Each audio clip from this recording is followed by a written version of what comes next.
I am Eloise. I am 6. I live at the plaza, but sometimes I wake up in Paris.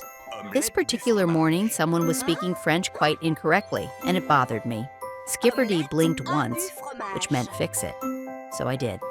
At breakfast, the grown-ups were whispering about museums and schedules and terribly important things. I listened carefully.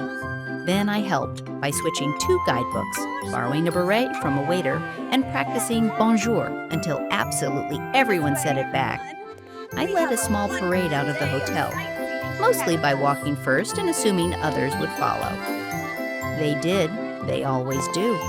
Somehow we ended up at the wrong cafe. We ordered the wrong pastries. We had the absolutely best morning anyway. Later, someone said, "This wasn't the plan."